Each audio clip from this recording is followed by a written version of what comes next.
Good morning, dear students. Today we will discuss about the parts of a cell. A cell consists of a living protoplasm which is surrounded by a cell membrane. As we can see in this picture, cell के बाहर एक outer covering है जिसे हम क्या बोलते हैं, cell membrane. और इस cell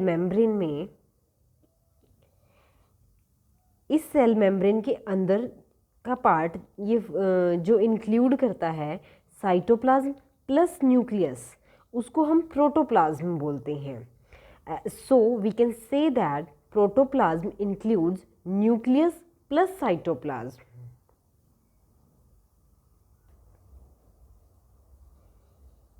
Cytoplasm contains a large number of structures, different types of structures, which we can say as cell organelles. इस साइटोप्लाज्म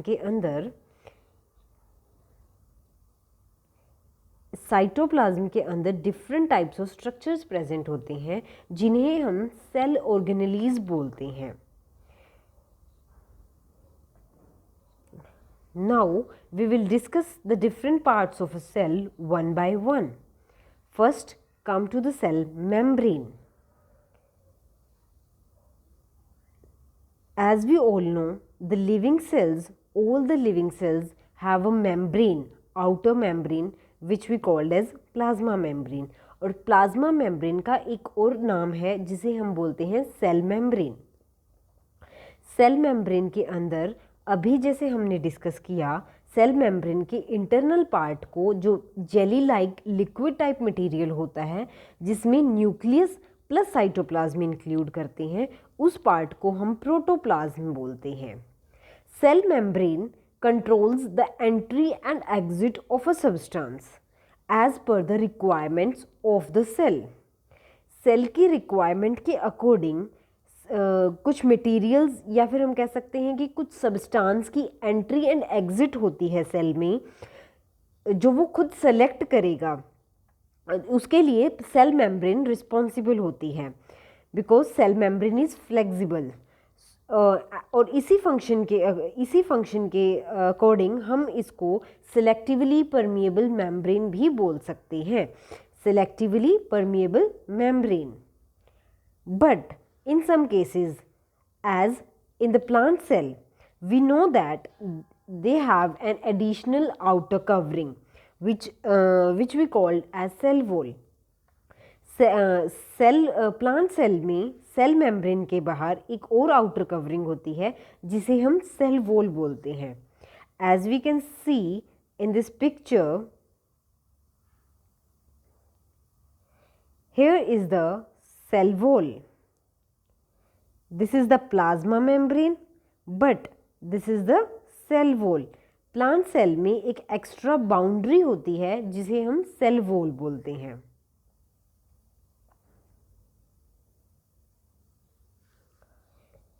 सेल वॉल किस में हेल्प करेगी? सेल वॉल सेल को फिक्स्ड शेप प्रोवाइड करेगी, उसको rigidity provide करेगी and protect करेगी against the environment. Now come to the point, cytoplasm. अभी जैसे हमने देखा, साइटोप्लाज्म में different types of structures present होते हैं, उनको हम सेल ऑर्गेनेलीज बोलते हैं। वो सब साइटोप्लाज्म में ही प्रेजेंट होते हैं। साइटोप्लाज्म होता क्या है? साइटोप्लाज्म सेल मेम्ब्रेन के अंदर वाला पोर्शन, जैसे कि हम देख रहे हैं कि ये सेल मेम्ब्रेन है और ये न्यूक्लियस है। सेल मेम्ब्रेन के इनसाइड बट न्यूक्लियस के आउटसाइड का जो एरिया है, ये जो एरिया है लिक्विड टाइप मटेरियल, इसको हम साइटोप्लाज्म बोलेंगे। जो सेल मेम्ब्रेन के अंदर होगा बट न्यूक्लियस के बाहर का एरिया, इसे हम साइटोप्लाज्म बोलेंगे। और इसी साइटोप्लाज्म में सारे ऑर्गेनेलीज प्रेजेंट होते हैं जिसे हम सेल ऑर्गेनेलीज बोलते हैं। वो डिफरेंट टाइप्स ऑफ स्ट्रक्चर या कंपोनेंट्स बोलते हैं। Now nucleus. Nucleus is most important part of a cell. It generally lies in the centre of cell. ये मेनली सेंटर में प्रेजेंट होगी सेल के, but some cases like plant cell में ये थोड़ा सा पेरीफेरी की तरफ प्रेजेंट होगी। Periphery means we can say towards away from the centre. जैसे कि हम इस पिक्चर में देख सकते हैं, प्लांट सेल में लार्ज वैक्यूल प्रेजेंट होता है। प्लांट सेल में लार्ज वैक्यूल प्रेजेंट होता है, जिसकी वजह से वो न्यूक्लियस को पेरीफेरी की तरफ पुश कर देती है, means away from the centre. So this is periphery position. जैसे कि सेल के बाहर सेल मेम्ब्रेन होती है, ऐसे ही न्यूक्लियस के बाहर एक न्यूक्लियर मेम्ब्रेन होती है। उस मेम्ब्रेन को हम न्यूक्लियर मेम्ब्रेन बोलते हैं। और जैसे सेल के अंदर, सेल मेम्ब्रेन के अंदर के एरिया को हम साइटोप्लाज्म या फिर प्रोटोप्लाज्म बोलते हैं, ऐसे ही न्यूक्लियस के अंदर के मेम्ब्रेन को, न्यूक्लियस के अंदर के एरिया को हम न्यूक्लियर मेम्ब्रेन बोलते हैं। जैसे कि हम इस पिक्चर में देख सकते हैं, न्यूक्लियर के अंदर जो एरिया प्रेजेंट है, हम उसको न्यूक्लियोप्लाज्म बोलते हैं।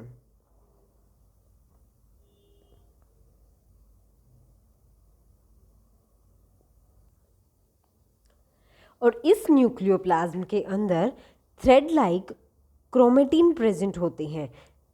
थ्रेड की तरह, अगर ऐसे हम देखें, एक थ्रेड की तरह मटेरियल होता है जिसे हम क्रोमेटिन मटेरियल बोलते हैं।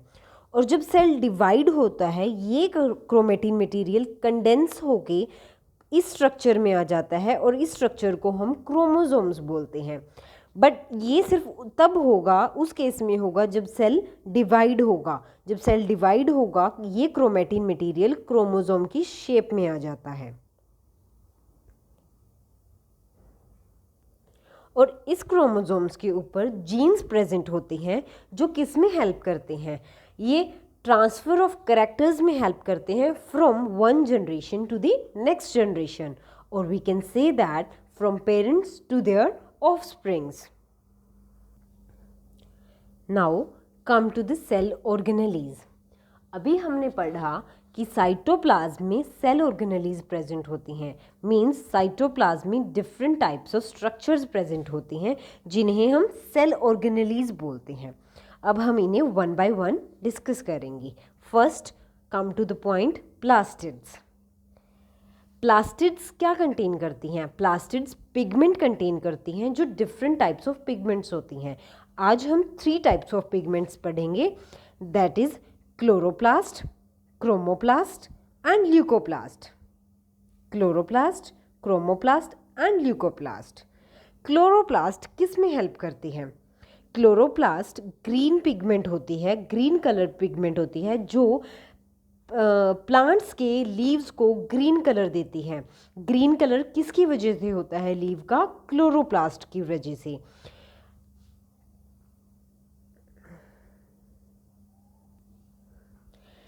जैसे कि हम इस पिक्चर में देख सकते हैं, क्लोरोप्लास्ट ग्रीन कलर के लिए रिस्पॉन्सिबल होता है। And chromoplast different types of colour, different colour देता है प्लांट के अदर पार्ट्स को, other than green colour. Chromo means colour होता है, chromo means colour. So this is responsible for the different types of colors to the plant parts. And one type of pigment is leucoplast. Leucoplast is colorless, or we can say this is a white or colorless protein, and it provides space to store starch and proteins.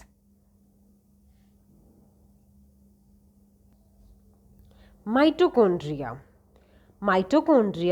is rod shaped, or we can say spherical type structures. Mitochondria rod shape के होते हैं और वो cellular respiration के लिए responsible होते हैं, and वो एनर्जी जनरेट करते हैं, और we can say energy create करते हैं सेल की एक्टिविटीज़ के लिए। एनर्जी क्रिएट करने की वजह से हम उनको power house of the cell बोलते हैं। Mitochondria are the power house of the cell. As we can see in this picture, this is mitochondria. Mitochondria double membrane shape होता है. This is the outer membrane and this is the inner membrane.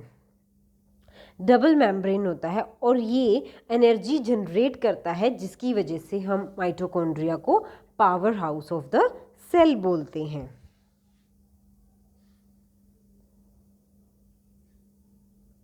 Next point is endoplasmic reticulum. Endoplasmic reticulum is a network of membranes. वो एक channel provide करता है materials को transport करने के लिए सेल में.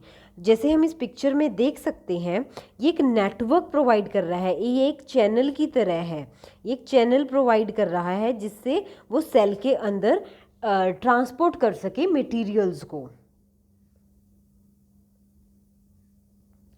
Endoplasmic reticulum is of two types. One is rough endoplasmic reticulum and second is smooth endoplasmic reticulum. Rough और स्मूथ हम इनको क्यों बोलते हैं? रफ एंडोप्लाज्मिक रेटिकुलम के ऊपर राइबोसोम्स प्रेजेंट होते हैं. जैसे कि हम इस पिक्चर में देख सकते हैं, this is rough endoplasmic and this is smooth endoplasmic reticulum. Rough endoplasmic के ऊपर अगर आप देख रहे हो तो ये पोर टाइप प्रेजेंट है, बीड की तरह बीड टाइप स्ट्रक्चर प्रेजेंट है. ये राइबोसोम्स हैं. इनको हम क्या बोलेंगे? राइबोसोम्स. तो इनकी वजह से इनका जो ऊपर का एरिया है, इनका सरफेस है, वो थोड़ा रफ होता है, जिस वजह से हम इनको रफ एंडोप्लाज्मिक रेटिकुलम बोलते हैं. और जैसे हम इसमें देख रहे हैं, स्मूथ के ऊपर कोई भी राइबोसोम प्रेजेंट नहीं होता, इसलिए हम इनको स्मूथ एंडोप्लाज्मिक रेटिकुलम बोलते हैं. And ribosomes are responsible for the protein synthesis and so उसी वजह से रफ एंडोप्लाज्मिक रेटिकुलम भी प्रोटीन सिंथेसिस के लिए रिस्पॉन्सिबल होते हैं. और स्मूथ एंडोप्लाज्मिक रेटिकुलम फैट के सिंथेसिस में हेल्प करते हैं. Next is Golgi complex. Golgi complex एक सैक लाइक स्ट्रक्चर है. सैक लाइक को हम बोल सकते हैं पॉकेट की तरह, या हम कैविटी की तरह, या एक होलो स्पेस और होलो कंटेनर की तरह बोल सकते हैं. They are sac like structures stacked one above the other. जैसे हम इस पिक्चर में देख रहे हैं, ये एक दूसरे के ऊपर हैं, वन अबव द अदर. ये एक दूसरे के ऊपर हैं. ये एक कोई चैनल नहीं बना रहे, जैसे कि एंडोप्लाज्मिक रेटिकुलम एक चैनल या फिर एक नेटवर्क प्रोवाइड कर रहा था, ऐसे गोल्गी कॉम्प्लेक्स एक नेटवर्क नहीं प्रोवाइड कर रहे, वो सिर्फ एक दूसरे के ऊपर सिचुएटेड है, एक दूसरे के ऊपर लोकेटेड है. और गोल्गी कॉम्प्लेक्स किस में हेल्प करेंगे? जो सेल जो मटेरियल प्रोड्यूस करेगा उसकी प्रोसेसिंग एंड उसकी पैकेजिंग में हेल्प करेंगे Golgi complex. Next is vacuole. Vacuole एक एम्प्टी स्पेस की तरह हमें दिखता है, जो कि साइटोप्लाज्म में प्रेजेंट होता है. जैसे हम इसमें प्लांट सेल में देख रहे हैं, ये एक लार्ज एम्प्टी स्पेस है. ये एक वैक्यूल है जो प्लांट सेल में प्रेजेंट है, और इसका काम है ये एक्सेस वाटर और वेस्ट प्रोडक्ट को स्टोर करता है. जैसे कि हमें अमीबा में पता है, अमीबा फूड मटेरियल को फूड वैक्यूल के अंदर स्टोर करता है उसकी डाइजेशन के लिए. Next is ribosome. राइबोसोम अभी हमने एंडोप्लाज्मिक रेटिकुलम में देखा था, वो रफ एंडोप्लाज्मिक रेटिकुलम के ऊपर भी प्रेजेंट होते हैं, और राइबोसोम्स साइटोप्लाज्म में अलग से भी प्रेजेंट होते हैं. और उनकी फंक्शन मैंने अभी आपको बताया था कि प्रोटीन सिंथेसिस में वो हेल्प करते हैं, वो प्रोटीन बनाते हैं. राइबोसोम से हमें प्रोटीन सिंथेसिस होती है. Next is cilia and flagella. As we can see in this picture, कुछ सेल्स में एडिशनल या फिर हम कह सकते हैं एक्सटेंशंस होती है सेल मेम्ब्रेन के बाहर, जैसे हमें इस पिक्चर्स में दिख रहा है। ये पैरामीशियम के बाहर हेयर लाइक स्ट्रक्चर प्रेजेंट है, और ऐसे ही यूग्लिना में भी एक फ्लैजिला टाइप स्ट्रक्चर प्रेजेंट है, फ्लैजिला टाइप स्ट्रक्चर प्रेजेंट है, और पैरामीशियम में हेयर लाइक स्ट्रक्चर प्रेजेंट है, और ये थ्रेड लाइक स्ट्रक्चर है। तो इनको हम सीलिया और फ्लैजिला बोलते हैं। जो पैरामीशियम में हेयर लाइक स्ट्रक्चर प्रेजेंट है उनको हम सीलिया बोलेंगे, और जो यूग्लिना में थ्रेड लाइक स्ट्रक्चर प्रेजेंट है उसको हम फ्लैजिला बोलेंगे। और ये किस चीज़ में हेल्प करते हैं? ये लोकोमोशन में they help in locomotion and collection of food. Cilia and flagella की हेल्प से सेल की मूवमेंट होती है, सेल मूव कर पाता है, लोकोमोशन में हेल्प करता है, और फूड को कलेक्ट करने में हेल्प करता है, as we can see in this picture. All these cell organelles work together to perform different functions of the cell. I hope आपको आज का लेक्चर समझ आ गया होगा। नेक्स्ट क्लास में हम level of organisations in an organism पढ़ेंगे। Thank you.